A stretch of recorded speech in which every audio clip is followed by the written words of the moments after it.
Let's get started, folks, with another speedrun game. For those watching on YouTube, I am currently in Oslo, Norway, commentating the Chesskid Cup. So apologies in advance for any audio or video problems, but hopefully things hold up. And we are playing black against Anik 0506. And as is our custom, we will attempt an accelerated dragon. And finally, we get an open Sicilian, which has been rare in the speedrun thus far. We actually have had just a handful of accelerated dragons. Let's see how it holds up against a strong player. And this is our first Maroczy bind. This is very exciting. We have not faced the Maroczy bind to date. At a lower level, it's much more common to play knight to c3, which is sort of the other main move. The Maroczy binds, which is characterized by the pawns on e4 and c4. This is a classic bind. And in general, in chess, a bind is a situation where two or more pawns control a set of key central squares. In this case, they really only control one square, the d5 square. But the danger of this positionally is that it is very, very hard for black to break free in the center with d5. And so if black handles this opening improperly, what often happens is that black's position becomes incredibly cramped.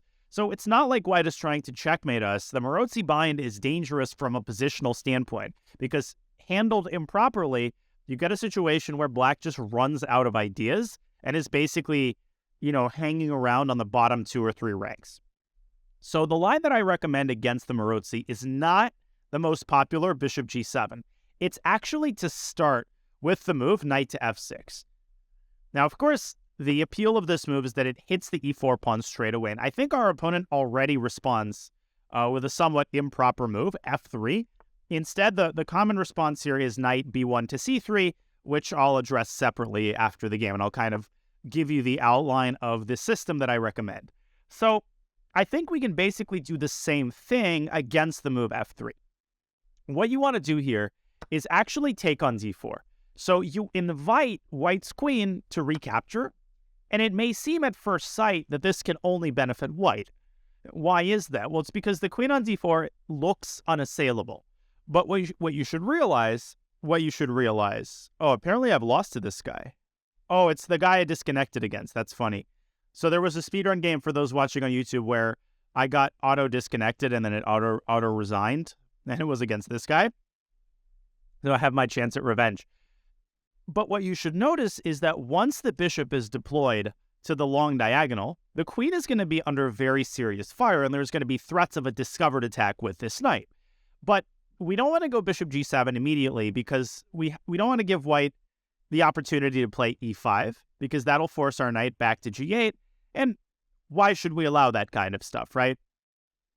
Although, on the other hand, after bishop g7, e5, knight g8, white is so poorly developed that e5 pawn is going to be very hard to hold. So I actually think that we can start with bishop g7. This is a very tricky move. And my intuition tells me that after e5, knight g8, which is what happens on the board, white is going to be unable to hold on to his center without that center starting to collapse.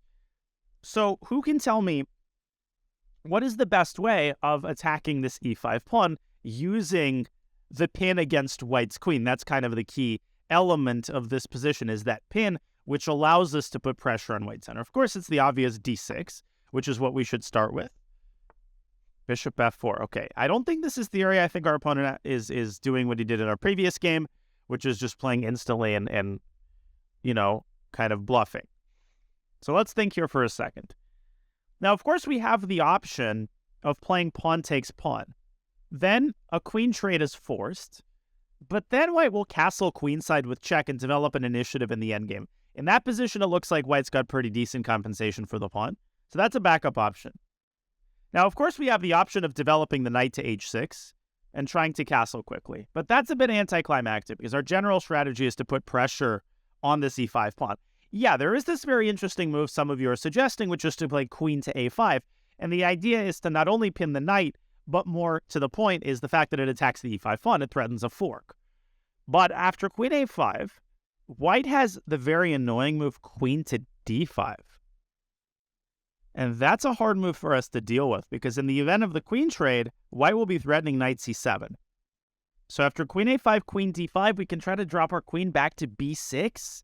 Not a bad option, but again, white has this check on b5, forcing the queens off the board. And again, we're experiencing problems where the knight always threatens to get to the c7 square. So it's actually quite tricky to play this position. I'm also looking at some developing moves here. We don't actually have to make a move to attack this pawn. We can play a simple move like bishop e6. So I actually think that that is the most practical option. Rather than trying to do everything in one move, we can just bring our freaking pieces out. So bishop e6 is possible. And then in the event that white castles queenside, then we can play pawn takes e5. And in contrast to the immediate pawn takes e5, notice that our rook is going to be protecting our queen. So this is the kind of move which I think a lot of lower ranked players would find it very difficult to make, because we're not attacking e5. We're not doing what one might think we have to do, and instead we're just kind of keeping the tension and making a regular developing move. And I actually can't believe our opponent is thinking, clearly I'm doing something right then. I'm also not saying that it's the best move. It might not be the best move. Now, you might also wonder, well, wait a second, why are we not putting our bishop on the quote-unquote more aggressive f5 square? Now, bishop f5 does not prevent long castles, because by rule, it's the king that cannot cross a defended square. The rook is allowed to cross a defended square. So in response to bishop f5, white could indeed castle queenside.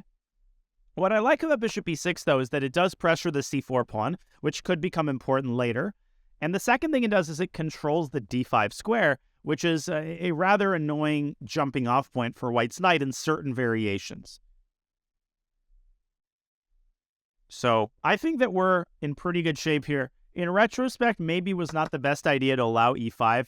The classic treatment is to play d6 in order to prevent e5. So after knight c3, which is the main move, after takes, you're supposed to play d6 there. It's actually very important in that particular version to not allow e5. The difference here is that white didn't use this move to develop a piece. So I concluded that we can get away with allowing e5.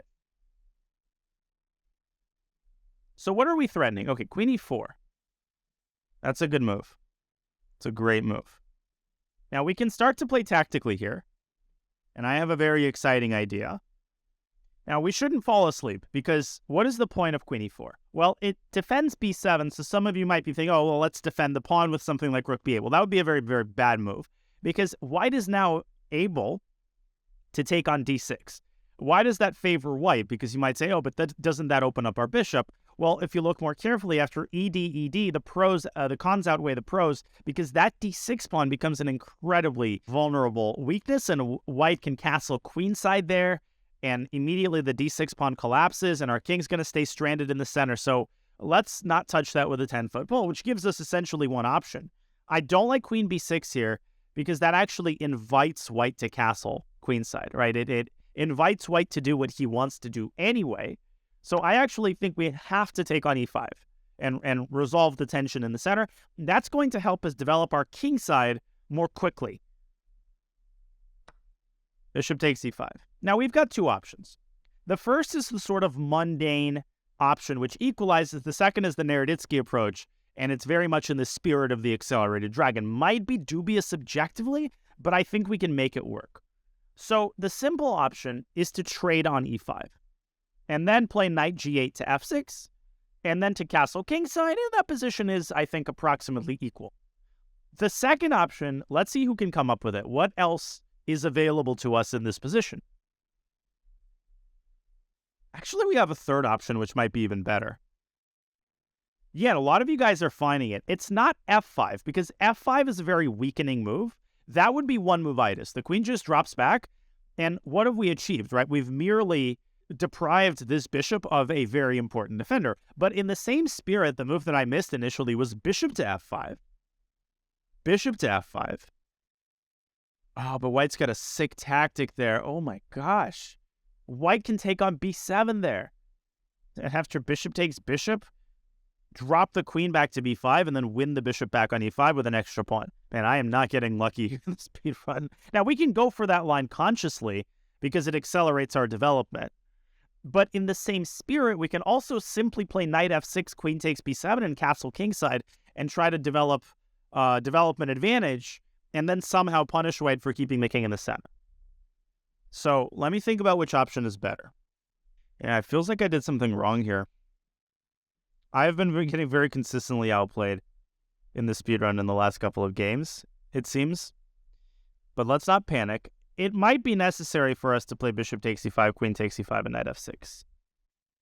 And this is something that, that constitutes an important skill at a higher level as well, which is to basically admit, it's not that I messed up. I don't think I messed up seriously, but I didn't want to go for this line initially because it's boring and because giving away your fianchettoed bishop can be a problem. Now, it should be pointed out that if we compare the placement of the remaining bishops, our bishop is definitely better than its counterpart. And the reason I say that is because of this c4 pawn, which is really blunting this bishop on f1. On the other hand, white's got an active queen.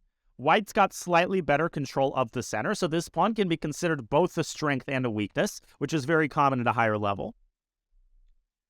And of course, also this pawn on f3 is not, the pawn itself is not a weakness, but of course, as I've pointed out many times, when there's a pawn like this on f3 or on f4, you always have this idea of playing queen to b6, and in general, exploiting this diagonal when white castles short. h4. So our opponent kind of going for the kill here.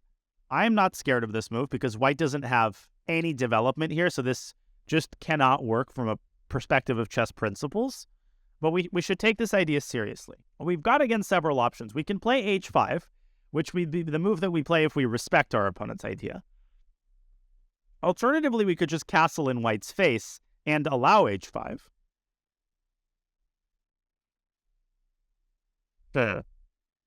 It's not entirely a paper tiger. Like, this could get very dangerous for us.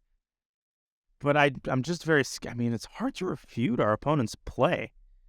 We could then just play queen d6 and trade queens and try to win the endgame. That would be an option. Actually, I don't dislike that option. Let's start by castling. So let's start by completing our development. There's no way that h5 directly leads to checkmate. I call BS on that. Okay, so what are our options here? Well, we can play knight takes h5, and that's a hard move to evaluate. Definitely we don't get mated right away after knight takes h5. What worries me about that move is the long-term problems along the h-file, but I did just come up with a cool defensive idea. So what is white likely to do after knight takes h5?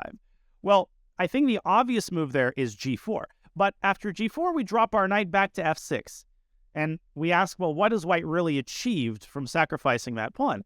The queen could then drop back to h2, but the h7 pawn would be very well protected by our knight.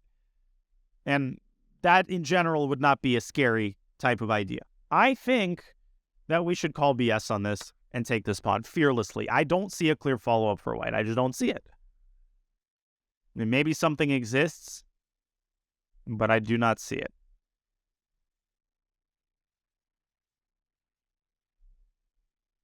Well, if he takes the knight, then we take back. And I don't see a follow-up there either. I don't think there's checkmate. Our opponent is probably going to opt for something like that would be consistent with what he's been doing. But I'm kind of calling the bluff here.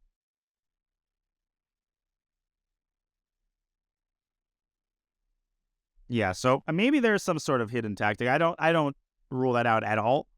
Again, entirely possible that there's some perpetual there, or there's some line that leads to a strong attack, but our opponent doesn't go for it. And this was my idea. So this is the move that initially caused me to rule out knight takes h5. But I think there's a brilliant defensive move in this position.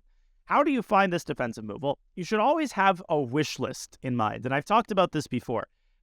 What are the items that you want to achieve to further the causes of your position? I think the top item on the wish list, and this should be obvious to everybody, is a queen trade, right? If we can trade queens, then we're simply up a pawn in the endgame. The moment you tell yourself that, this move should become maybe not obvious, but you should be on your radar. And that's queen d8 to b8, which is not hard to see conceptually, right? There's different types of difficulty in chess. There's conceptual difficulty where a move might be easy to see, but it might be hard to understand why it's good. This is the kind of move that when it's played, everybody says, well, of course, queen b8, but it can be hard to see geometrically, right? Because you don't make this move often, and a lot of you might have been tempted by a move like queen to b6, which I think would have been incredibly dangerous. The additional benefit of this move is that if white declines the queen trade with queen to g5, how should we proceed in that position? And this is the sort of second part of our idea, insisting on your concept. Queen g3, exactly, queen g3. Now, queen f4 would be a blunder there because of rook takes h5, grabbing the knight and protecting the queen at the same time. A very, very common type of blunder. But in the same vein, queen g5, queen g3 check forces the queens. And after our knight gets to g3, don't stop calculating there. Notice that white experiences problems with this pawn on c4, because we will be then threatening to take on f1 and take on c4 with 2 extra pawns. Now you might say, well, white can move rook h4 in that position. That's some high-level calculation, but you don't have to calculate any further because we know for a fact that we are up a pawn and we're chilling in that position. So if white plays rook h5 now, then we will take back on h5. White has a check on g5, but after king h8, I don't see a follow-up. And it occurs to me now that white did have a draw in the previous position. White could have drawn the game here by force with a very, very advanced tactical concept, which I'll show you after the game. But it did, in fact, start with rook takes h5. So at this point, I think we're very much in control of the game.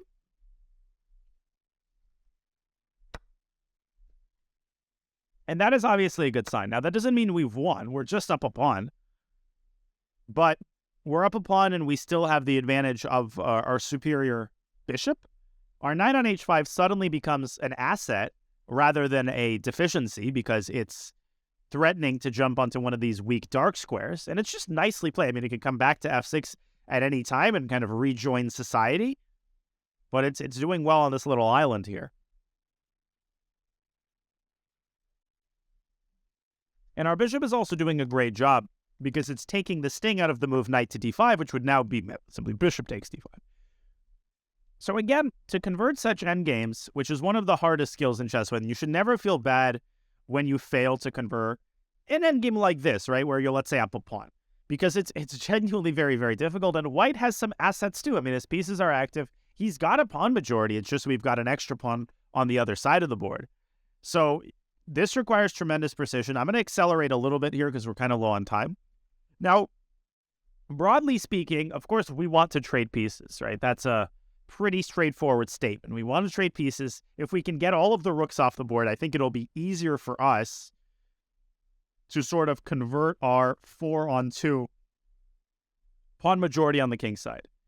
So there's a couple of ideas here. We can throw the knight onto g3. That's one option. But then white will play bishop d3. The knight could potentially be maneuvered back to f5, but I'm not totally convinced that the trade of bishop for knight is positive for us. I think that we should make a less committal move and just play rook fd8. I think we should keep our trump cards in our pocket and keep the knight on h5, and we should get a pair of rooks off the board. Now, the downside of this approach is that we've given up the d-file. But if you look more carefully, this bishop is really a hero because it's holding this penetration square on d7. Yeah, white has the d-file, but I don't think that white has a lot that he can gain from the control over the d-file. Now, we can do a couple of different things. In general, our opponent's plan is probably to start pushing his pawn majority with something like c5. So a move that occurs to me as a kind of prophylactic measure is to play b6 and try to halt the progress of the pawn. Alternatively, rook c8 comes to mind, but that's a little bit passive. We can still play knight g3. Probably white will play bishop d3 there. And maybe in that position, we can already consider knight f5. Although, again, I'm not totally sure who benefits with that trade. I think it might be us, though. Yeah, I'm inclined to play knight g3. I think now's the time to reap the rewards of our knight, and I think that we should play knight f5 and essentially ask white a question. Okay, our opponent is answering questions very quickly in this game. Now we have a bishop versus knight position. What changed my mind is that we've traded a pair of rooks. I think with only one pair of rooks on the board, white's rook and knight look very impressive, but again, all that white can really do here is pose one-move threats, and that's what our opponent is doing. Obviously, we drop our bishop back to e6. There's no other squares, and knight d5. Okay, so that asks us a big question. Do we want to trade bishop for knight? And your answer should not just be yes uncritically, because after bishop takes knight, rook takes bishop, what's the complicating factor in that rook endgame? Well, it's the fact that white is infiltrating the 7th rank by force, which is a big deal. But upon closer examination, I think that we can actually keep the rook away from the 7th rank. How? By playing what move? King f8 there. And if white still drops the rook on the 7th rank, what's our strategy there? What's our defensive strategy? So bishop takes d5, rook takes d5, king f8, rook d7. We go king e8, rook c7, king d8. And we drive the rook out of that 7th rank, and that should already be winning. So I think we should take. Maybe our opponent will take back. No, okay. And we should go king f8. Now, more broadly, what we want to do is go king e8 and then trade the rooks. I mean, pawn endgames are going to be winning most of them. Although, if you've watched my pawn endgame videos, you will know that there is a complicating factor on the king side. Unfortunately, what is it? What can white do to try to make it difficult for us to exploit our pawn majority? What move can white potentially make at some point? Yeah, so white can do what's called the deep freeze, and that's where one pawn stops 2 or more pawns from advancing, and this is the most common type of deep freeze, a very advanced move, g5, not easy to make, because you have to understand why you're making it. You're making it to halt the progress of the h-pawn. h5 then, of course, meets with en passant. So even some of those pawn endgames, and I have some examples, you could have a pawn endgame where you're up to even 2 or even 3 pawns, but because there's a deep freeze situation, the pawn majority on the other flank decides the game.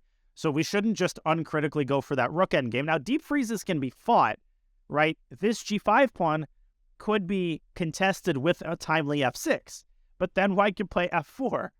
So we'll have to calculate pawn endgames concretely. So given the opportunity, we might actually want to play h6, so that if white ever plays g5, well, we take the sting out of it. And we can actually play that now, but we could also go king e8. So what's more important? Well, it's hard to say. That requires some calculation over everything, as Canty says. Now, my temptation is to bring our king into the game. Yeah, I think we should do that. I think we should start with king e8. And I'm really not sure. Okay, now we can again play h6 and hold off the pawn majority. We could play e6 and chase the rook away. That's an interesting option. We could play rook d8, but again, I'm not convinced that that pawn endgame is winning because of this g5 idea, which is quite annoying. So definitely we shouldn't hurry. I think we should play h6, but then I can go rook d1 and rook h1. Wow. That's nuts. So maybe f6 is a better way to do the same thing. Maybe f6 is an interesting approach here. Man, this is not easy. e6 is possible as well. Rook d1, king e7, rook h1, rook h8, g5, and white deep freezes us again. But then we play e5. No, I think that one's winning. Ooh, so e6 is a very good-looking move. Yeah, I think we should go e6 and just get this rook off of d5. This also forces white to kind of decide where he wants to keep the rook, because if he keeps it on the 5th rank, then potentially he gives us the d file. Well, asking questions like these is always a good idea. Now, I have a higher level plan in mind. Here's the ideal scenario. Again, it's the sort of wish list method where you say, okay, what do I want to achieve in the ideal scenario? Well, ideally, we want one of two things. Either we want a pawn endgame where we don't have a deep freeze situation, so in some way we've prevented g5, that would be winning, because the 4-on-2 pawn majority will beat the 3-on-2 pawn majority on the other side. But the second wish list item is a situation where we create a passed h-pawn and get this b8 rook over to h8. That would basically end the game right away. Those types of situations are almost always winning in rook endgames, and I'll show you kind of a stock example of that after the game. There's a famous classical game that really shows the extent to which that situation often decides the game in a rook endgame. So after rook to d1, you would be forgiven for thinking that we should play h5. Let's go. Let's create the passer. But if you calculate after gh, rook h1, the rook can't jump over the king. That is why after rook d1, we have to go king e7. If after that white plays rook h1 and hits the h7 pawn, we are just in time to play rook to h8. And what do we threaten after we play rook h8? And what do you think white should do in response to that? Just testing your understanding. Okay, rook b5. The move there was, of course, h5, right? So once we play rook h8, we're ready to play h5. Our opponent is taking a fundamentally different approach. He is trying to hold off the move h5, and I think this is the best move. Okay, so let's think. Again, we have options. I think here we should take the opportunity to play h6. This is the time that we should play h6. The reason why is that if instead you play a move like king to d7, and maybe we should have played a6. Ooh, now that I think about it, yeah, maybe a6 was better. But it doesn't really matter. The thing is, white was threatening to play g5 there. Now I think we're in great shape, but we have to be extremely precise. This guy's wildly, wildly underrated. Let's see. I think that we should go king e7, but I'm not sure. Well, we have to bring our king up, right, some way.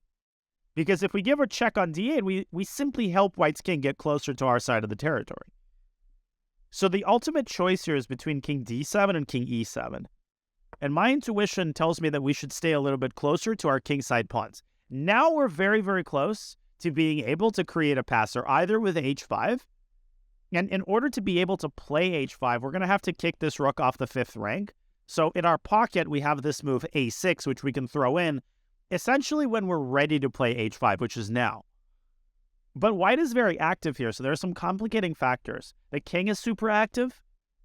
Of course, the rook is pressuring b7, and we want to be careful about playing b6. I mean, maybe that was the best move, and actually that was the best move, wasn't it? Should have played b6 simply. For some reason, I thought c5 was a problem, but it's not, because bc is a check. It's late. I'm missing some details in this endgame, but I still think we're winning. Yeah, but our opponent, this guy is incredibly sharp. Incredibly sharp. He punishes us for not playing b6. But it's not the end of the world. Far from the end of the world. In fact, we have a choice here. Because c6 is not a serious threat, actually. c6 is not a threat at all. Not a threat at all. So we have options. We can play f6, which is an ugly-looking move. But the benefit of f6, why would we do that? Well, it would be to prevent white's king from infiltrating e5. We can also play rook d8, rook d7, and essentially shift the positioning of our rook so that in addition to defending b7, it is also doing something productive and keeping white's king away. I think there are multiple ways to win here. I really like the look of rook d8 and rook d7. I also like the look of h5. Basically not procrastinating, but then if our rook gets stuck here, that might be an issue, because eventually we'll need to go like king d7, king c6 to get that rook behind the pawn. So man, this is really hard.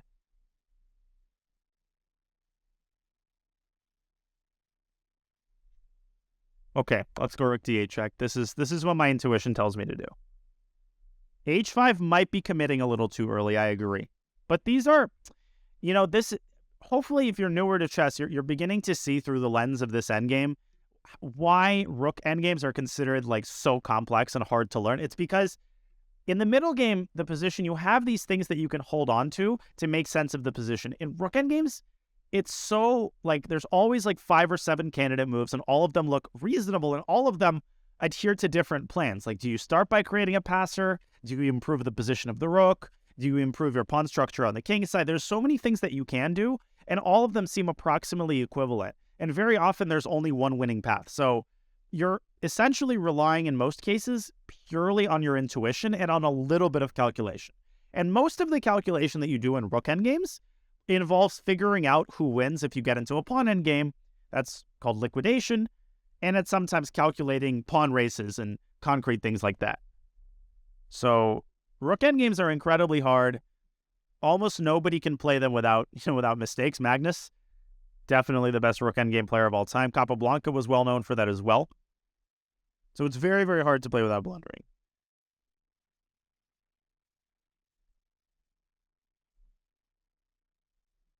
I'll give you some recommendations on endgames after the game. But here I have to focus because 2.5 minutes is not a lot of time. King e4, best move. Okay, so we could play f5 check. See, again, we could play this move or we could not play this move.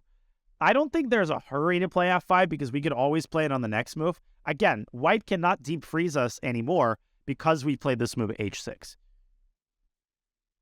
So broadly, our plan is now to exploit our pawn majority, f4. So white is trying to go g5 here, so we shouldn't fall asleep. Although g5 could be met with h5, but I still don't like that scenario because then our remaining 3 pawns are going to be essentially immobilized.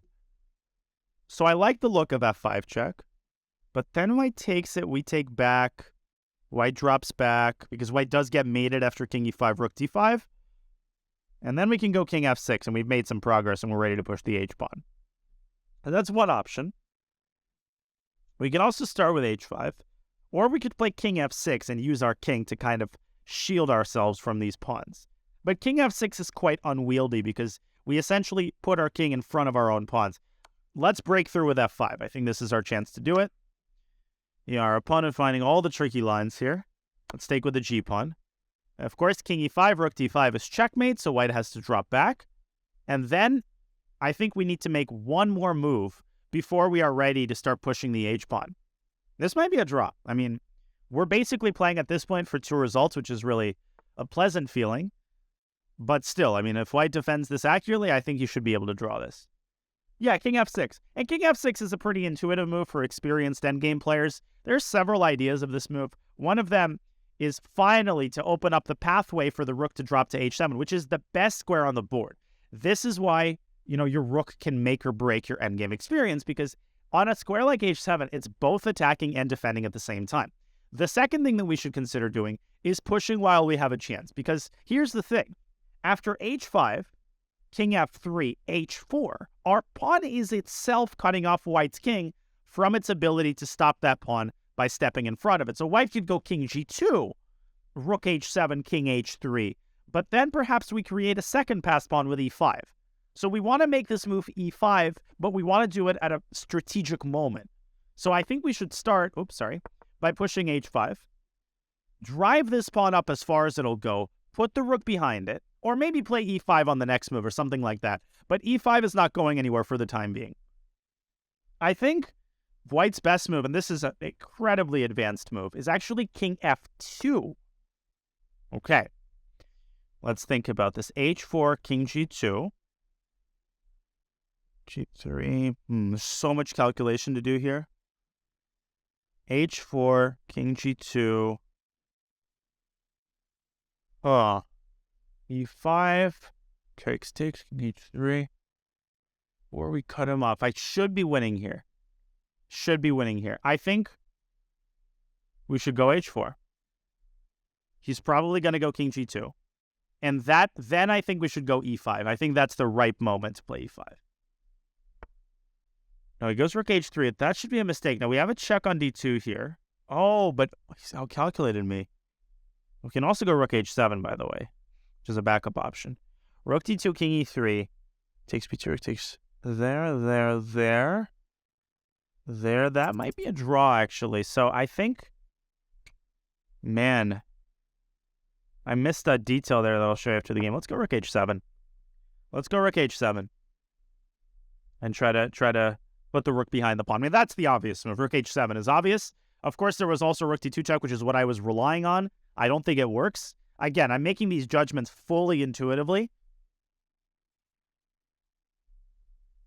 Yeah, no. This guy is 24-20. I mean, I would say he's IM strength, or maybe FM strength. I mean, I'm not playing perfectly, but yeah, he's very, very strong. But legit. I mean, I think he is legit. I just think he's extremely underrated. No, I won't flag. I mean, I might not win this game, but I won't flag. And now we play 5. So again, this was the last chance for us to get on the train.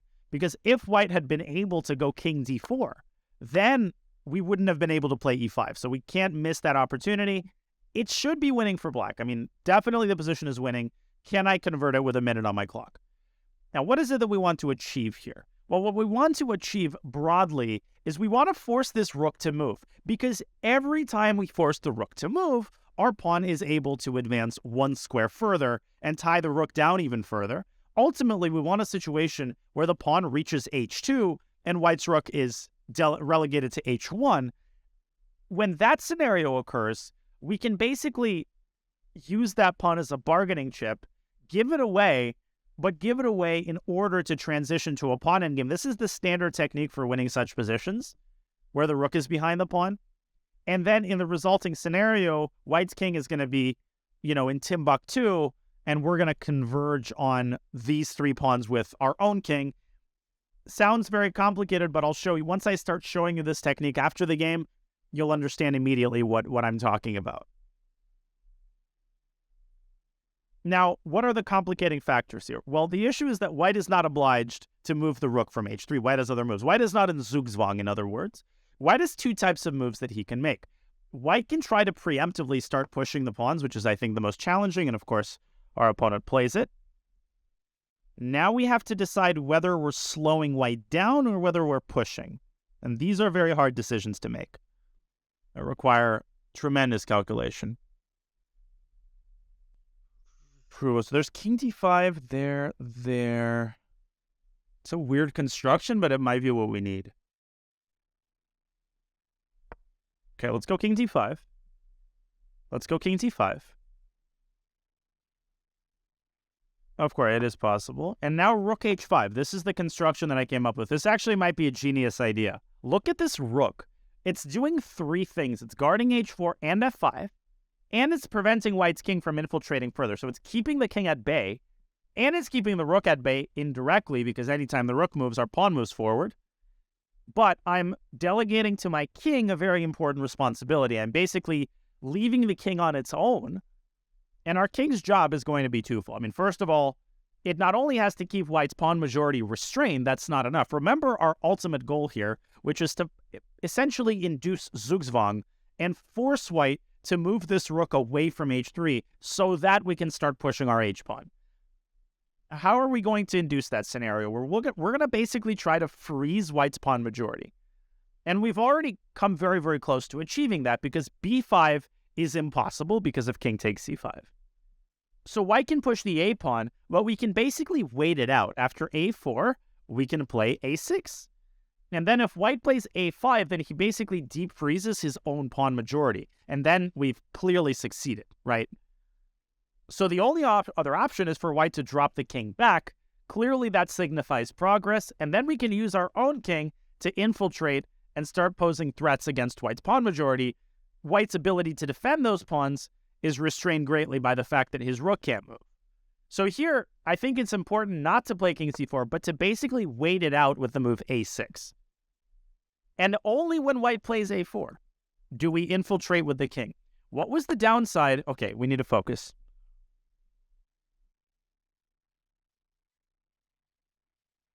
I don't see king c4, d7, h3, b7, h2 wins. I think our opponent is trying to bluff it. Oh. But now I think we need to... Okay, so how do we do this? a5 is possible. a5 might be winning on the spot here. Let me calculate. a5, ba, king takes c5, king e5, king b5, king d6, king takes a5, king c7, rook h7. Alternatively, we can play king d4 first. We can play king d4 first, and only when white plays king f3 do we play a5. That is possible, but I don't think it's necessary. a5, c6, bc, ba, king b5. I think we should play a5 here. I mean, this is basically tempo for tempo. It might be a draw, but if white draws this, listen, I'm happy to tip my hat, because I am doing everything within my power for us to win this game. Now, the basic idea here to understand is that, again, anytime white's rook moves, unless white moves away with a check, then we automatically push h3. And because of the placement of white's king, we've created a situation where the king is incapable of getting behind the pawn. It's always going to be one tempo short. So we don't have to worry about a scenario where white moves the rook away and then gets the king to h2, because that's not possible mathematically. If the rook moves, we go h3, king g3, h2, and the pawn squeezes through. It's also very important for us to keep this b7 pawn alive at all costs. This is a harder point to understand. Now, why do I say that? Because if white is able to liquidate all of the queenside pawns, then our kingside pawns, even if there's 2 of them, might not be enough for us to win, because our king presumably would be a little bit too far away from the kingside. That would still be very close, but that might conceivably be a draw. No, this is a very interesting game, actually. I think this is going to be a worthy speedrun game. after a long absence. But our work is not done. I'm 20 seconds. Got 20 seconds. Got to play fast here. But I really, you should notice how incredibly powerful this rook is on h5. It's doing everything. And so if we win this game, then a big part of it would have been our ability to find good squares for the rook at the right time.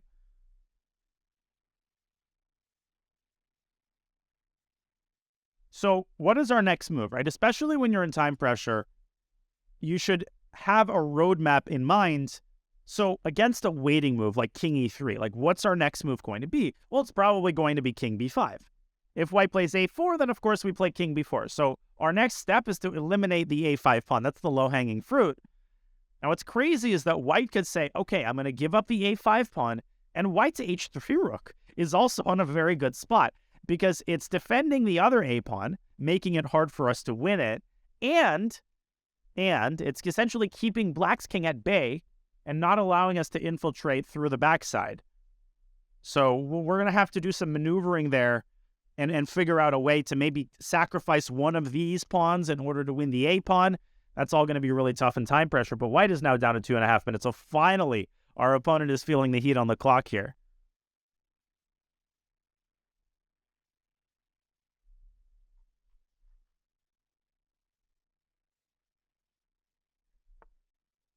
King e5, which is exactly what I expected. Oh, our opponent found a brilliant idea. This might draw.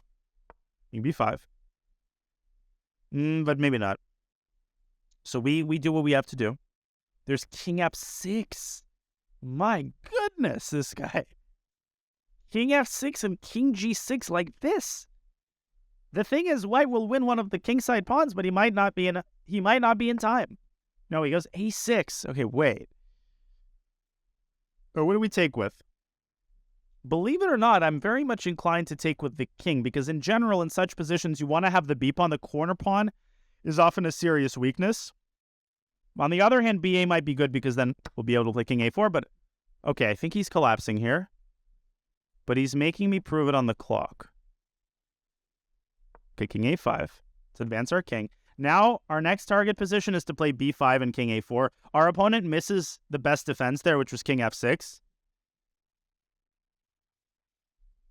Now, again, the golden rule of this endgame is that we're keeping our king specifically on the a file so that the rook is unable to move away with check. That's the thing. Our next move is likely to be b5. Why are we advancing the pawn? Well, we're preparing for a scenario that I'm kind of predicting will eventually come, which is a scenario these pawns are not likely to win the game because they're being restrained. In order to win the game, we will ultimately have to win the a3 pawn. To win the a3 pawn, we might have to part ways with either the f pawn or the h pawn. We're going to have to do it very strategically, not just randomly. But the first step in anything is to get our king to a4 so that it's making contact with this pawn. And then the second logical step is to shift the b pawn up to b5, preparing for the scenario when we win the a3 pawn, because then this pawn is going to be closer to promotion. You also do this in a lot of pawn endgames, and it's a very, very important technique. There we go. There's b5. There's b5. And we might have just gotten zooged. King f4, we're in zugzwang. I should have played b6. That would have been more subtle. But I think we'll figure it out here. It's winning. It's winning. I think I know how, and it's going to be very close. No, I'll show you. I figured out a way. I think I figured out the win. Thing is, with increment, we have to be very careful because if we mess it up, like white will have enough time to hold. But I think I was able to figure out the win here. Okay, of course, he plays it. Now we have to sack the pawn. Now here, that might be a draw. Can also go rook e8 and try to cut the king off. That's the thing. We have to cut this king off and prevent it from reaching the queen side. So maybe this idea comes through. Best to sit. Yeah, let's go rook e8. No, definitely not b4. That would be the worst move in the position. Again, what I've predicted has come true. We have to cling to this pawn at all costs. If we lose the b pawn, we draw the game. Now, if white takes h4, this is an easy win because it's basically a Lucina position on... Okay, well, our opponent collapses. This is an easy win. This was already lost because eventually we would have gotten to that pawn. Now, it's quite easy. We just push our pawn, and this is like a standard Lucina. But you don't even need the Lucina position here because the king is so far away from the pawn. The Lucina is required when the king is 2 files closer. When the king is this cut off, you can win this in a million different ways. And the easiest... Notice what I'm doing here. I'm bringing the pawn as close as it's possible to bring it to the king. Now, where newer players struggle is they always try to move away from the pawn because intuitively, you might say, well, I don't want to step in front of the pawn because I don't want to block its path to the promotion square. The problem is that if you play king to d2 here, white can keep checking you, and white can shift the rook back to the b file and constantly attack this pawn. That's a drawing technique in a lot of endgames. So you do step in front of the pawn, but you do it so that the pawn can reach the second rank. And now the final stage of the conversion process. Again, you don't need to build a bridge or anything like that. There's a much simpler way to win the game when the king is this cut off. Who knows what the easiest technique to winning is to finish it off? Rook e2, yeah, it's possible, but even simpler is actually just to play rook to a8. And you can also play rook to c8. It's the same exact concept. And that's it. Now you move the king over to a1. And the reason you needed that move is to prevent this check on a5, which would have sent our king right back to b1. As it stands, white's king is too far away. We promote to a queen, and we win the game. It was a tough one. That was a tough one. A lot of stages to that game, and I definitely had my sloppy moments, but I thought I played the endgame very well. Of course, the computer's probably going to laugh at me. Okay, I'm curious about the accuracy. I want to be laughed at.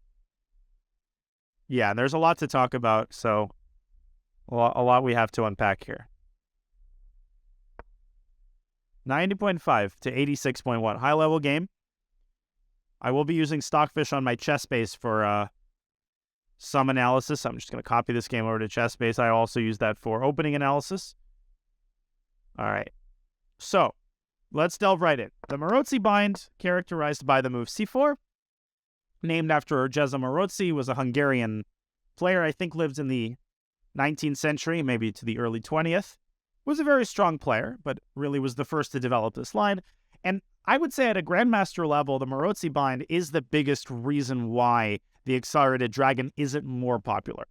Now, there are two reasons why at lower levels, this is not a particularly scary line. The first is that it requires white to play positionally, very positionally. And the second is that black has a lot of tricky responses to the Maroczy, which most players really under 2200 or so do not know. And if white doesn't know them, then white's center can collapse. White is biting off a very big part of the cake. And if white does not develop very artfully, many is the scenario where you develop your pieces and white just totally collapses in the center. In fact, this is what happens in most games featuring intermediate players where black is well-versed in tricky accelerated lines.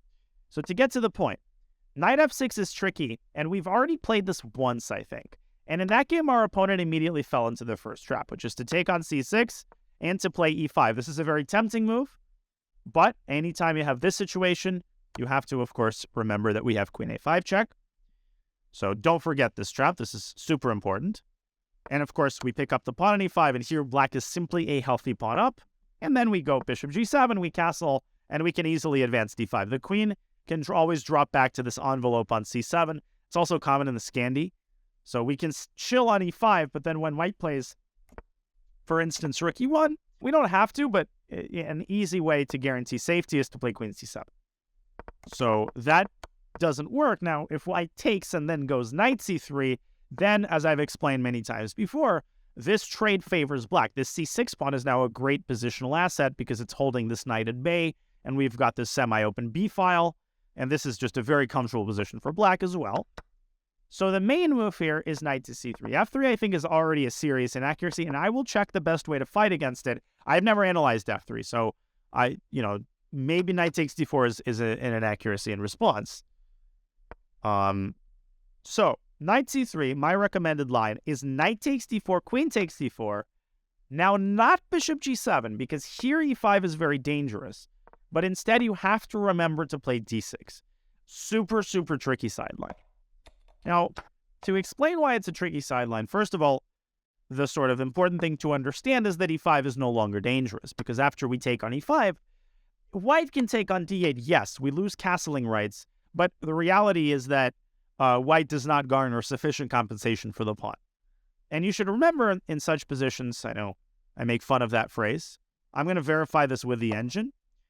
What a lot of people are afraid of in these types of situations is, let's say a move like bishop to e3, and then, white's going to castle queenside, and it's going to be a check. But that's just not that dangerous. The top engine move here, in fact, is just to ignore everything and hit the bishop with knight g4. And big deal, white castles queenside, you block with the bishop. Yeah, you're self-pinning, but white has no way to put pressure on this bishop. You might say, well, what about this move, threatening bishop b5? Again, you should not be afraid, particularly at this level, of one-move threats. They're not dangerous. After knight takes e3, f takes e3, the engine finds a brilliant way to defend against the threat. Bishop h6 is possible, and who can tell me, if you're watching on YouTube, pause and figure this out, why does bishop b5 not win a piece? Easy, but very pretty. Thank you, What's America, Marty Wolfman, for the subs. Yeah, bishop takes e3 check. The bishop drops back to d4 and intercepts the rook. Incredible. And black emerges with two extra pawns. Now, apparently this position is still equal, but white has to play this like an engine. Practically speaking, I think black is doing great here. The more common move is going to be queen takes e5. But again, obviously this is very good for black because the center has opened. White's got weaknesses on the d file. The queen is now very vulnerable, and our next move is going to be castles. So this doesn't even, you can basically play this without analysis, but to give you in a sample line, and there's no question that queen takes queen is a better move than queen takes e5. If white plays bishop e2, we castle, white castles, and one important point about playing these types of accelerated positions as we did in the game is not to rush to try to give a discovered attack to the queen. So a lot of you might be tempted by a move like knight g4. Again, this is one move-itis. A move is not strong because it poses a threat. In fact, it helps the queen get back to a safer square. And if you get too obsessed with this, you're going to end up paying the price for, these myopic moves.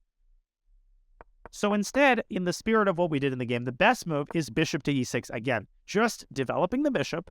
And actually, this now poses a threat of a discovered attack. So if white sleeps through this moment, then we have this very powerful move, knight to d5, and we're able to take on c3, or even to garner the bishop pair with knight takes e3. If white plays rook d1, again, it's just a one-move threat. We can still play knight d5, which is a brazen-looking move, but we hit the queen. And the point is that after queen g3, we can solve our problems tactically with knight takes knight. And if white plays rook takes d8, and knight takes e2 check picks up the queen and then picks up the rook. Of course, white has to play bc, and we develop the queen to a5, and black is much better. So you can dig around here on your own if you want a fuller understanding. You're not going to face the move e5 that often, though. White has many setups here, and I could spend an hour just talking about the theory of this line. But let me show you what happens in most games at sort of the lower levels. I can check Lichess for the most common move. But most people, they basically just develop their pieces. They play bishop e2. When I faced this line with white for the first time, this is also what I did. Bishop e2 and bishop e3 is a super common setup. It's not bad. I mean, it's one of the main lines, but it's not the most ambitious either.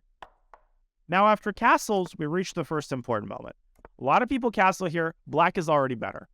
What should black do, who can tell me, after white castles? You should not be looking for a tactic here. You should be looking for a positionally improving trade. Not knight d7. Not b6. So I've scared you away from delivering discovered attacks. But here you do have a good discovered attack, knight g4. Why? Well, because we're able to pick off the bishop. Why does that benefit black? Well, it benefits black pretty intuitively because now we have this uncontested dark squared bishop, and look at how weak white's dark squared bishops are. Hopefully you're already gaining enough of an understanding to know what the next move is likely to be. Where does the bishop on c8 belong? Well, it belongs on e6, hitting the c4 pawn. Now, let's say that white plays a move like b3. Well, now we have actually a very powerful move, queen to b6, which is another sexy idea, very sexy idea. And in the event of the queen trade, we open up the a file, and we have an attack on c3. Let's say white defends. Now we can play even the move b5, which really shows you the power of the accelerated when it fires on all cylinders. Of course, it's a pretty cooperative line, but here white can essentially resign. because he's losing material. Right, so it's this power of the bishops, and definitely white has to move the queen for that reason. So queen d2 is the main move and the best move. Once you have your feet under you, the moves become quite easy. Here you play bishop e6 and develop your bishop. And most people in this position, of course, they castle kingside. If white analyzes this with an engine, then he can potentially play better. Now, there are several moves in this position that you can try, but the main move is queen to a5. You basically bring the queen out and put more pressure on white's queen side. And I claim that this position is very, very hard to play for white if he's not very well versed in the theory. So a couple of examples to illustrate how dangerous this can be. A lot of people get very tempted by this tactic, knight d5, which is a common tactic, but it doesn't work here because after the take trade on d2, white takes on e7, intermezzo, but the line doesn't end here. Black plays knight takes e4 and develops a huge initiative. The knight is stranded, everything's hanging. This is better for black. So that's one line to remember. Now, if white plays b3, because a lot of people are tempted to reinforce the c4 pawn, b3 is a good move. And black has a couple of options here, but the best is to play rook f to c8. Again, let's say white plays a move like f3 and sleepwalks through this moment. Well, already black develops a huge initiative on the queen side by playing a6. What are we preparing? We're preparing the move b5. Why is that move dangerous? Because after b5, white is unable to take because the knight on c3 hangs. So let's say white says, okay, well, I'm going to go rook c1 and I'm going to defend this knight. Well, it turns out that black can still very often play b5 because after cb ab, white collapses on the queen side. If bishop takes b5, who can tell me the simple and very powerful move that makes this line work? This is part of the big reason that you put your rook on c8. Of course, rook takes knight. And as I've explained many times, 2 pieces for a rook usually benefits the minor pieces, particularly in a middle game with a wide open center. By the way, after rook takes c3, we also have the move knight takes c4, which is even sexier than queen takes b5 because we recapture the rook and everything starts hanging. You can analyze this a little bit more on your own. And if white plays knight takes b5, then of course we take the queen. If white plays rook takes c8 check, we can do either rook takes c8 or even bishop takes c8, and we recapture on a2 with a huge initiative. In the endgame, after rook d1, we can redeploy the bishop on e6 and start tickling this pawn. White is getting tortured here. So that's yet another line. Now, of course, white can play a4 and defend against b5. Now you should not play b5 because of ab with a discovered attack on the queen. But anytime a4 is played in the accelerated dragon, you should understand that the b3 pawn becomes a permanent weakness. What are the tools available to us to attack it? Well, one thing we can do is just stick the queen on this weak square. White is forced to defend the pawn, but here you have to remember the maneuver knight f6 to d7. Some of you were suggesting this move earlier. Here it's actually very strong because it opens up an attack on the knight, and the knight potentially dives into c5. And also, after rook fc1, we can now play b5. AB, AB. And if cb, then we win the knight. And if knight takes b5, who can tell me what is the correct sequence from this position? This will test if you understand kind of the idea of b5. I'll be right back. What's the move here? Very good. You got it. The key thing to understand is that very often when you sack a pawn, you should not rule out a queen trade. Queen trade doesn't mean anything. This skewers the bishops. Now after rook d1, it's time to start a fire on the other side of the board. We have white very much compromised, but in order to translate that to an actual advantage, we have to continually create threats and challenge white where he's weak. And in order to do that, we often have to use our pawn. So this is another very typical accelerated dragon idea, a very timely use of the move f7, f5. What is the point of this move? Well, if white takes on f5, then you play bishop f5, rook c1, and you can go either bishop b2 to trap the rook or knight to c5 when white has no good way to defend b3. Just look at the extent of black's domination here. And I might say, well, I don't understand. Like, what if white ignores? First of all, it's not that easy to make a move here because white is so paralyzed. But let's say white literally plays h3. Well, now we can play knight c5. And we're already attacking the e4 pawn. And white starts to collapse here. White can play b4 to chase the knight away, but now the knight squeezes into a4, and now c4 is weak. And white can't move this rook because the bishop hangs. So much like the Grunfeld, the accelerated is about appreciating the power of piece activity and the ability to sacrifice sometimes a pawn, sometimes even more than that, to achieve this long-term activity, and to understand that it's not all about, when you sacrifice something, it's not like you have to win immediately, right? Or win in 2 or 3 moves. You can play for a very prolonged period of time, let's say down a pawn, even down a piece, as long as your other pieces are active. This is the concept of squeezing and putting pressure, which is very challenging, but it's why I'm talking about it, because we're at a high level now. Okay, so that was a lot. Now, there are many more lines to show here. I will point out that I don't remember what Wesley's recommendation is in his e4 course, like you guys can tell me. But the main line, bishop e2, bishop e7, is bishop e3. The line that used to be considered best is actually bishop c1 to g5. At one point, I think this was considered to be a very good line. Here, in contrast, of course, black has no good discovery because this bishop is invulnerable. But our strategy barely changes. We still play bishop e6. We're still threatening knight d5, so white is now forced to drop back to d2. And now we play queen a5 once again. We basically make the same moves against everything. And another very important thing to understand is that very often white plays bishop h6 in these types of positions. And this is a bad move. And the reason why is that you do give up your fianchettoed bishop, but look at how weak these pawns are. The simplest way to pick them off is to play rook a c8. And white can't play b3, very common blunder at a lower level. Even some GMs have blundered like this against me. White can play knight d5 and hit e7. But after bishop takes d5, if white takes with a c-pawn, the e-pawn drops. And if white takes to the e-pawn, this is another classic scenario. This is a pawn chain. How do we attack this pawn chain? Well, you already know that b5 is one of black's main tools on the queen side. And after c takes b5, you can take this pawn, or you can put the emphasis on piece activity and infiltrate to c2. Black is the only one having fun. So, King's Gambit asks, what if white pushes f4? F4 does not create a threat, and so we can simply continue with our campaign and play rook a8. And after b3, you guys should already understand what black's move is, right? When b3 is played, the first thing you should always test is whether you can play the immediate b5. And here you can, because the queen on d2 is hanging, right? The move f4 has severed the connection between the bishop and the queen, making b5 possible. So there are so many of these lines that I can show you, but I think that's enough for now. This is like a good introduction to this line. I'm sure that we're going to have another game when we're 2200 or so, and then I'll talk more about theory. Yeah, knight takes e4 was not possible.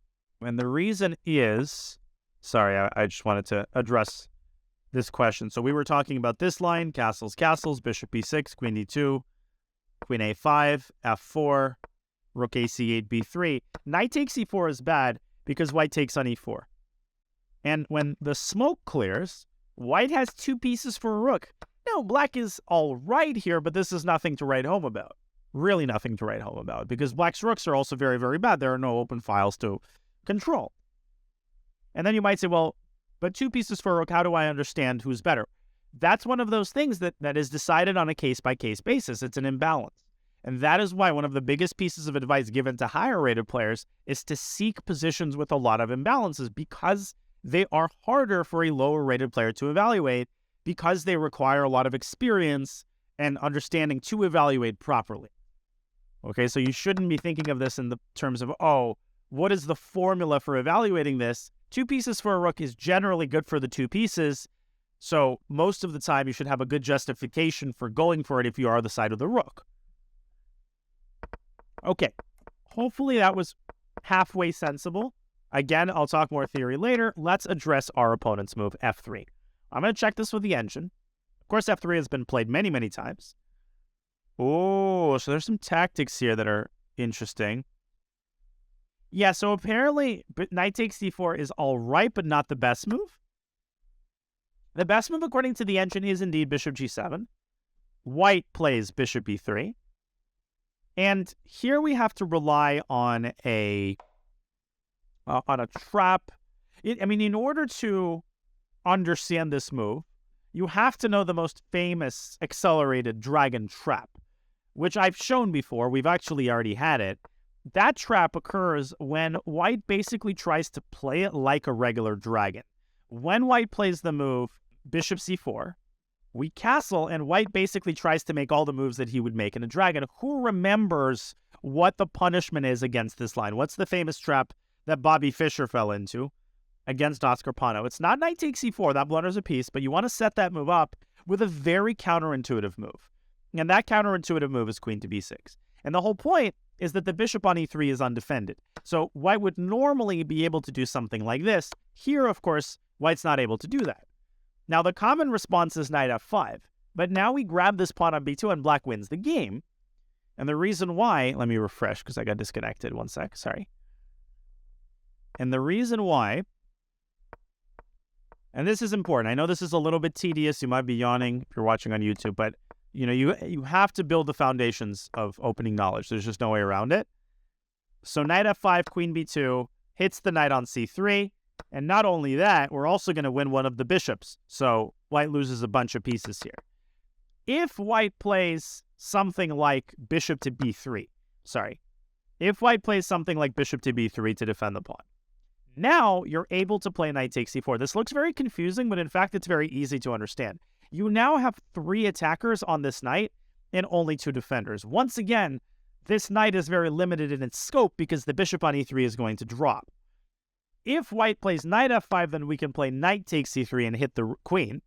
And in this way, we evacuate the knight that's hanging. And if white plays fe, then we play bishop takes d4. Specifically, bishop takes to not self-pin. And we're good. We're fine. Takes, we take with the queen, and we're simply up a pawn. So you can invest. White can equalize here, but it's very hard. And Fischer figured it out against Pano. So with this idea under your belt, it should be easier to understand what the move is here. Again, it's this queen b6 idea. Now here it's even more complicated because now knight f5 looks quite a bit scarier. The bishop on g7 drops with check, but he did fall into the trap, but then Fischer was able to equalize. If you calculate further, you will notice that we quickly win the piece back because this knight is trapped and the rook is hanging. So this move is not scary because white has no good discovery. This is a double check, big deal. We just go king g8 and we win. It's scary, but if you know that this is the move, then it's easy. White has to defend the rook. Then we take on g7. And black is up a pawn here. And I think practically this is a very hard position for white to play. Because if white plays a move like bishop to e2, which I think is the logical move, then we stick the knight right in white's grill, knight d4. We're threatening a fork, right? And if white just ignores and castles, then we actually can get away with knight c2. Because after rook to b1, who can tell me what the key resource is for black? And this is kind of a theme in these lines. Yeah, it's simple, right? Knight takes c3. And we take and hit the queen at the same time. Don't forget about these moves. And the key is not to automatically assume, oh, I have to move my queen. You have to look for moves that, let's say, take a piece and simultaneously attack your opponent's piece. And when the smoke clears, black is simply up a pawn and white has no position either. Okay, hopefully that line made sense. There's a lot more to this. The only other thing I'd point out, the second most common move here is queen to d2. And again, you should already be able to tell what's wrong with queen d2. This walks right into the trap, knight takes c4. If white plays, let's test your guys' attention. If white takes the knight on c6, should black play knight takes queen or queen takes knight? Which move? Try to calculate. Yeah, knight takes queen is the correct move. Because after white takes our queen, we simply play AB. Material is equal, and we are attacking white's knight. So when the smoke clears, we're just up a pawn, and we've got a dominant bishop. So queen takes knight would be a horrible blunder because it would simply give away the knight on e4. Yeah, there are other moves there, but I'm showing the simplest approach. What else is there? Of course, if white plays fe, then again we play bishop takes d4. Bishop takes d4, queen takes d4. And, of course, the endgame is simply miserable for white. Okay? So that would have been the correct approach. It would be simply to play bishop g7. And in response to bishop e3, to play queen b6. White can also play knight c3 here. White can also play knight c3 here.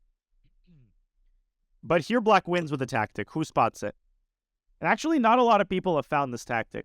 I see that a 2000 fell into this in 2021 in a classical game. It's not castles. It's not knight takes d4. That blunders a piece. It is knight takes e4. Great job, Colin. Same idea. Now, a lot of people, when they see this move, well, it doesn't work. White takes this knight, then we have to take back and we lose a piece. Again, don't forget about this concept. We take white's knight and threaten the queen simultaneously. Okay, that's the key. White takes our queen, we take white's queen. Now, white can win the pawn back here with a desperado. Knight takes f7, but even though white wins the pawn back, this endgame is still horrible for white. Look at how passive white is. Look at how bad these bishops are. Look at our bishop, and we're going to pile up on the c4 pawn on the next move with bishop e6 and rook a8, which is an idea that by now should be very familiar to you. Of course, if white plays rook b1, then we can chase the rook away with bishop f5 and then drop back to e6. This placement of the bishop is crucial. Okay, so instead we took on t4 and played bishop g7. Probably e5 is not the best that white can do. My guess is that white should have reverted back to probably like a main line with knight to c3. Then we would have castled and we would have gotten something very similar to kind of the main line. Anyways, let's focus on e5 because it's already been a while. Knight g8, knight c3.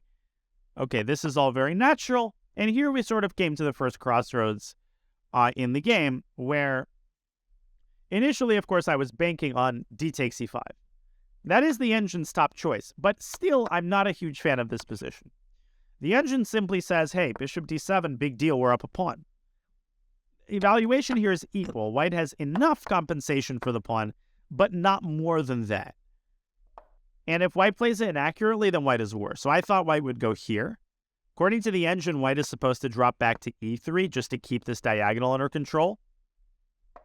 And here the engine's top move is actually bishop to h6. So you trade off a pair of bishops, and simultaneously you get your knight out of the gate, and the knight can circle around through f5.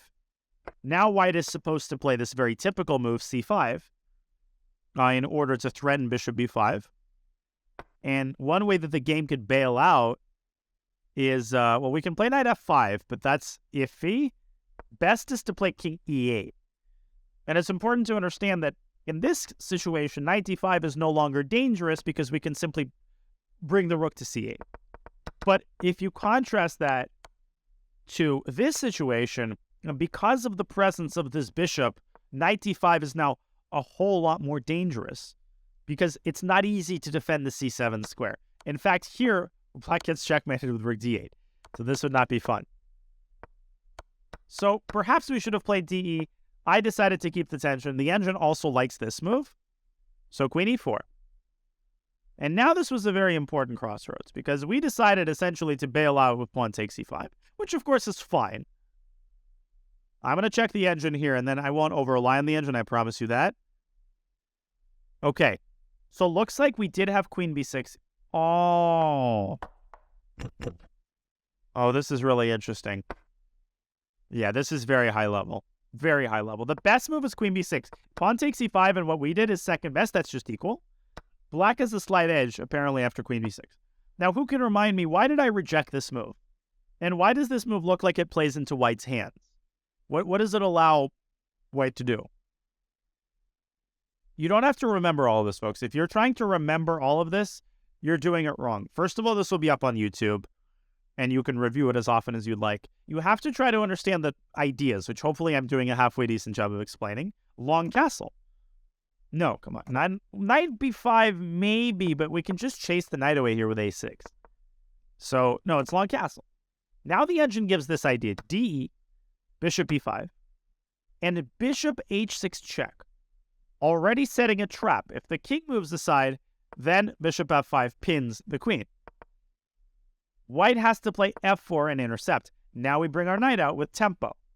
And white is in some trouble here because the queen has no good squares. White can go into the endgame with queen d4, or white can trade on f6 and go knight d5. And this is, right, when you analyze the engine, like when you have this position without engine, it would be terrifying.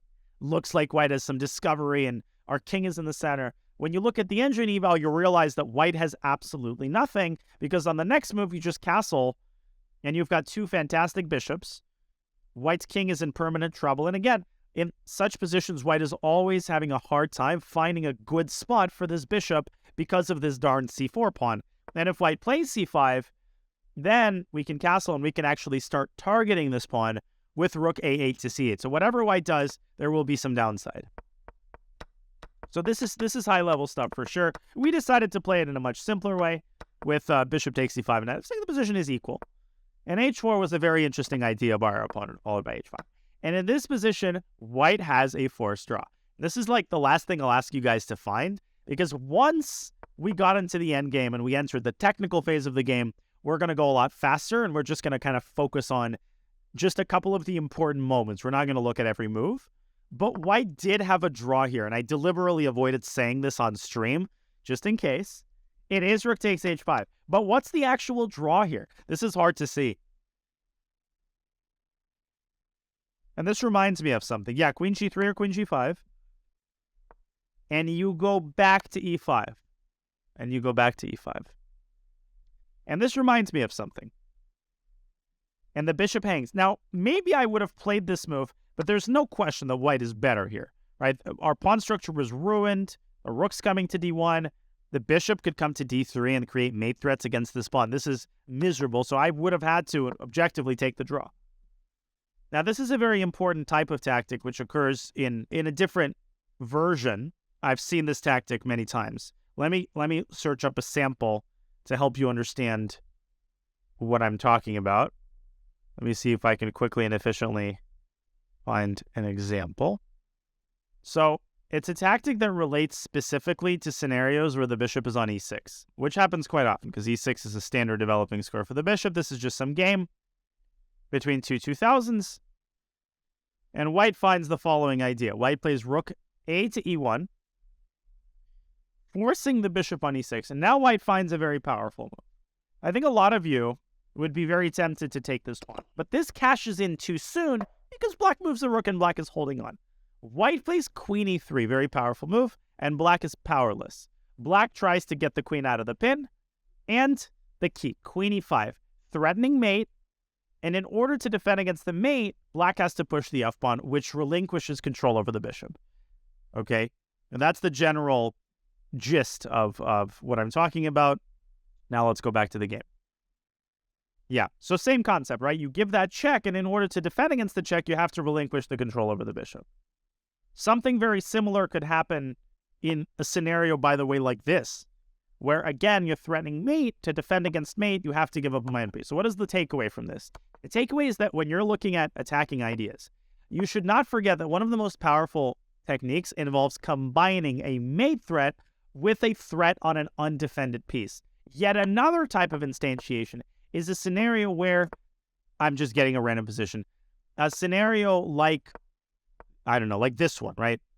Very often people forget that in such a situation, you can play queen h6 and you can attack both the undefended rook and the h7 pawn. So there's a common attacking technique which essentially involves, in a situation like this, to deliver a check first, then to play queen h6 and fork the rook and the pawn, rather than going queen h6 immediately, which doesn't attack the rook.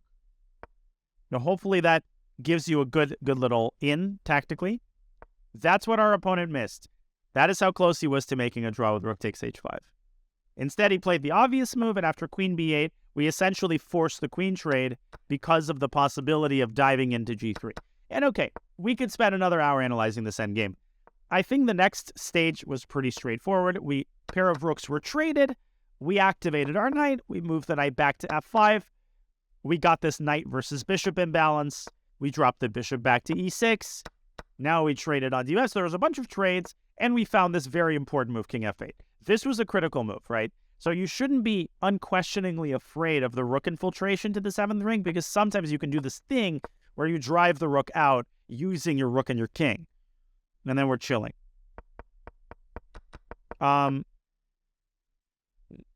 No, it was not Reshevsky-Fischer. It was, in fact, Fischer-Pano. It was Fischer-Pano. Okay.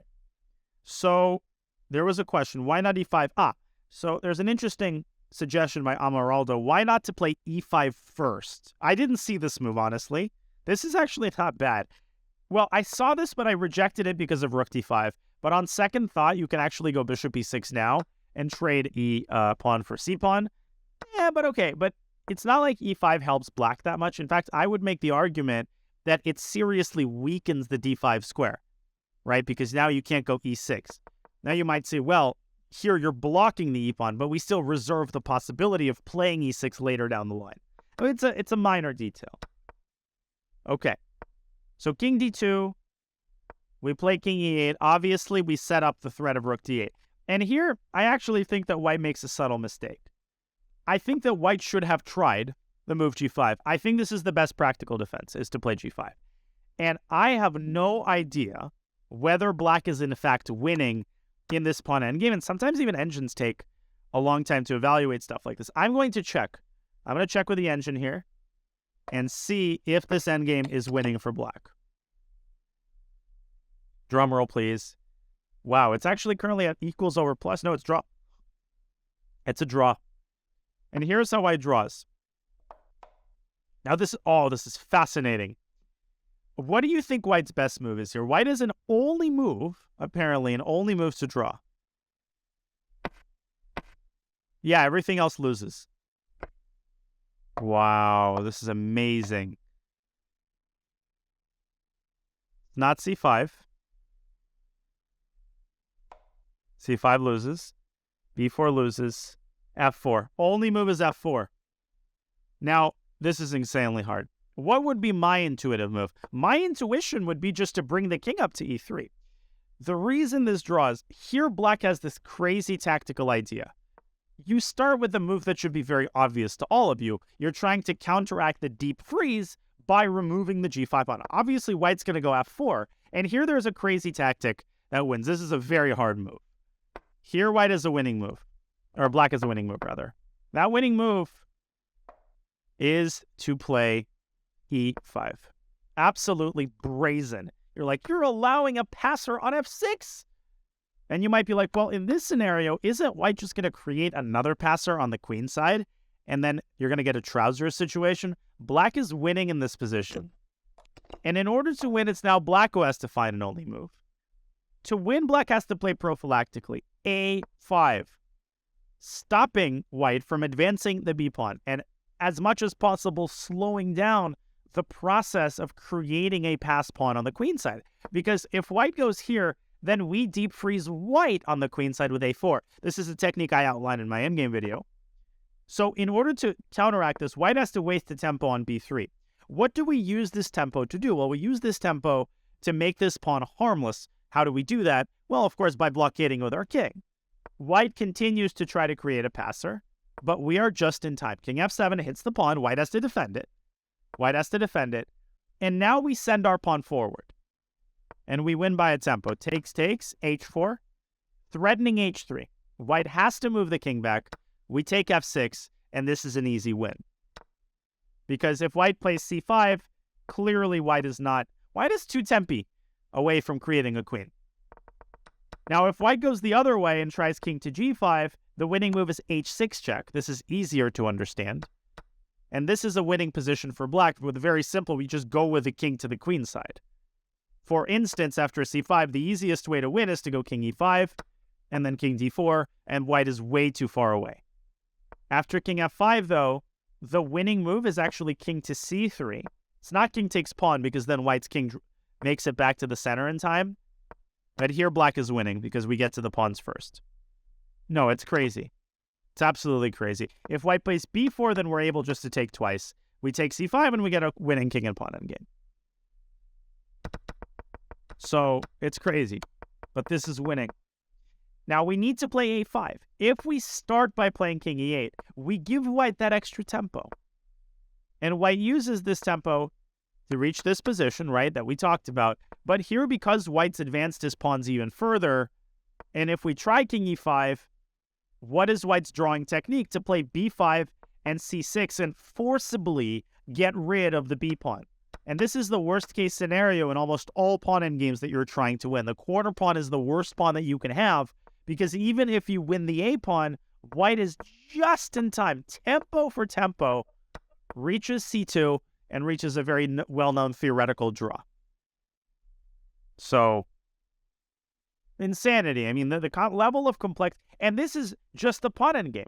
So rook endgames have their own complexity, plus you have to constantly evaluate the rook trade, and often you get pawn endgames that are even more complicated. So all of that to say that rook d8 is incorrect.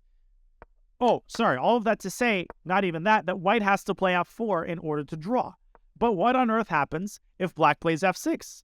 Right? Isn't this the same thing? What does white use that tempo to do? Well, according to the engine, well, you already have an insight on this position. How should white ensure that the same scenario does not happen? White has to play b4. This is what white gains by starting with f4. And if black plays a5 here and tries to prevent that from happening, then white plays b3, f6, and a3, and black is just not in time here. You basically save a tempo on king e3, which turns out to be an unnecessary move. This is one of those pawn endgames where creating passed pawns is more important than bringing the king to the center. So that's where white saves that tempo, and if black tries to do the same thing, black actually runs the risk of losing. Black actually runs the risk of losing. Here, in fact, black has already lost because of the trousers. White wins by playing simply c5 and then b5 and c6 is a classic case of trousers. You try to stop one pawn and the other pawn promotes. You try to stop that other pawn and the second pawn promotes. Now, of course, white's king is close enough to black's pawn majority to keep it at bay for long enough for white to promote his pawns. Does that make sense? Now, of course, here you should never forget that if black simply cannot stop white's pawns, because this is the benefit of a pawn majority, you can force the door open. Right here, you can play b5, and both sides have spent a tempo, so neither side has gained anything. And so in this position, black has to play something like king to d7. The game goes on, but this is a draw. White uses his pawn majority to prevent black from making any progress. Actually, white gets the king into the center, and eventually you reach a scenario where neither side can make progress. Black can't make progress because you can't get rid of the deep freeze, and you can never set this h-pawn in motion. Incredible stuff. Now, all of that to say that after g5, I maybe would have played rook d8, but according to the engine, the best move is rook to c8, king d3, and now f6. Basically to do the same thing, but keeping the rooks on the board, which gives you more winning chances. And if white plays f4, then again you play e5. So even in the rook endgame, this is a very powerful technique. Crazy. F takes e5, f takes g5, and black is winning here apparently, because of the 3 passed pawns. And, wow, this position is also winning for black. And the reason we played rook c8 is to keep white tied down to this pawn. So king e4 isn't possible, and these 3 passers are going to decide the game. Okay, mind-blowing stuff, but I think that's enough. King c3, now we go e6 and we chase the rook away. The rook swings over to the b file. Again, just to reiterate, if the rook had gone to d1, it's very important in rook endgames to not fall asleep on concrete details. I think a lot of people would play rook d1 right here and forget about rook h1. Suddenly you lose the pawn. So you have to go king e7. You have to be alert and attentive to these moments, rook h8. And if white tries to play g5 here, you already know what the winning technique is. What would we have done in the event of g5? You should already understand what the process for ending the deep freeze is. f6, f4, and what's the move now? And here it's actually quite obvious that this move is correct because it doesn't involve any sacrifices. Yeah, it's e5. We literally just break through that deep freeze. And after fe, we play fg. And the passed pawns decide the game.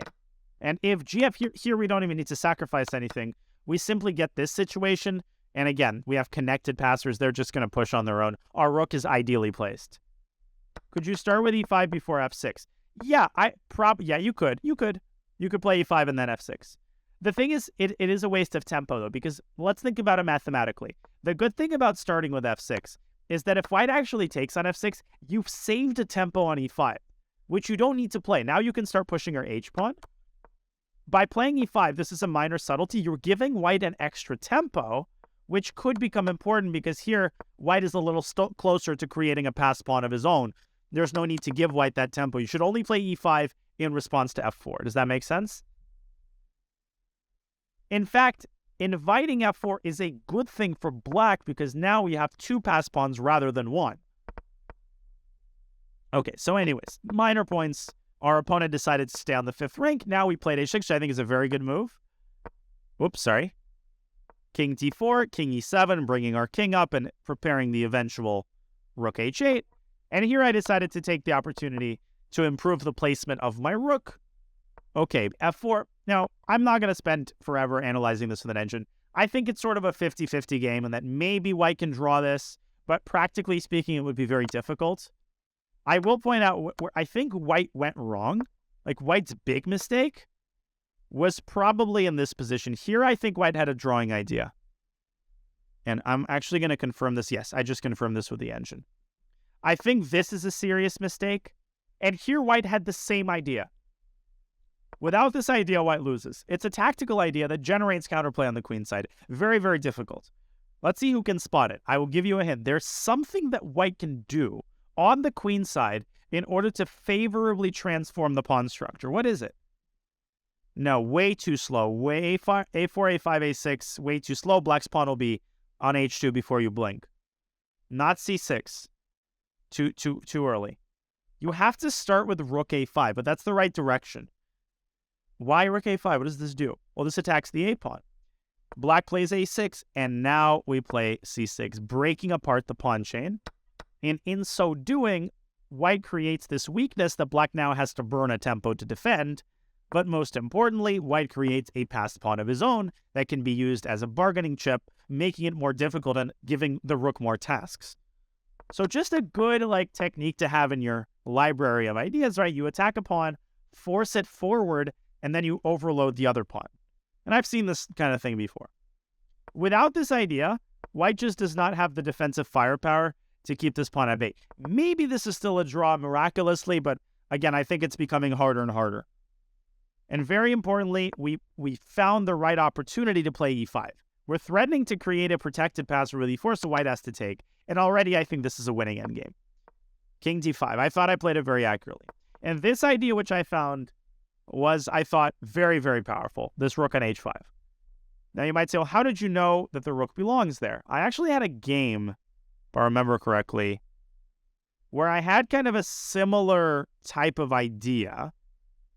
Or basically, the point is that you want to extract the most benefit from your rook. In general, in rook endgames, because you have so few pieces, you want your rook to be playing to its fullest potential. And there was a game long ago where I was able to save the game by kind of following that rule of using the rook to perform and fulfill as many tasks as possible. I was able to draw a GM in a game that I should have lost. So this is the position that I had against that GM. Now, it's a very difficult position for white, but I was able to find a very interesting drawing technique. Basically, you ask yourself, what does black want? Well, what black wants to do is to simply advance this king forward. I was able to find a unique fortress by playing e5. Two concepts are at play here. The first is, again, I would call this using the pawn as a bargaining chip, where you might be afraid of something like rook b5, but you don't have to be, because the moment black takes the e-pawn with the rook, we take the b-pawn, and this is an obvious draw. Black, of course, plays king e6. Now the rook switches over to e8. And my opponent started to realize that he can't make progress, because if he drives the king up, the rook drops down to e7, and you're able to win the f7 pawn, and then quickly run the king over to the other side of the board. If white goes king d7, I threw in this move, and I'll go back to b8. And no matter what black does, anytime the king goes up to e6, the rook temporarily moves away from its ideal post to chase the king back down. And my opponent kept trying it. He failed, and then my rook was able to cut off the king, and eventually I was able to force white to give this pawn away and then get my king to the right spot in order to draw the game. Why was e5 important here? So let's say you try to play this without e5. Let's say you go king f1. Now maybe this is not a great example. Oh, it's I was afraid of f6. There we go. I was afraid of this move. And I think what you're able to see here is that it's very hard for white's rook to do everything at once. If you go rook f8 and try to do the same thing, black's king basically squeezes through to a much more dangerous square. You're basically trying to keep the king boxed in. It's not an ideal example, but again, I'm just trying to help you understand the bigger picture, which is to try to maximize the potential of each piece, particularly the rook. And it doesn't always mean, you shouldn't have a preconceived notion of what an active rook looks like. That's kind of the secondary concept here, because you might look at this and say, well, the rook seems really passive because it's quote unquote tied down to the protection of these pawns. Well, that's one way of looking at it, but it's also tying white down, right? Because it's tying down the king, it's keeping the king fully at bay. Notice how all of the infiltration squares are protected. And most importantly, it's keeping the rook at bay. Anytime the rook moves, we push the pawn. Now, the last concept that I want to highlight is in this position, where I missed that white could actually infiltrate from behind with king f6. And white could reach a very similar position to the one in the game, but I still think black is winning. And I think we win in exactly the same way that we won the game. We go b5, then we go king a4, and then we give up the h-pawn for the b-pawn, and we convert via the Lucena method. So we go here, we go here, we go rook c8 to cut off the king. And anytime white takes the pawn, we take on a3. This is a theoretical win. This is a Lucena position. So the king is just unable to make it to the c-file. But I'll analyze this a little bit more on my own. This is getting a little bit too high level. For all intents and purposes, this is a winning endgame. This is almost impossible to save. But I've bored you enough with this endgame. Our opponent gave up a6. I took with the king. Notice what I did here.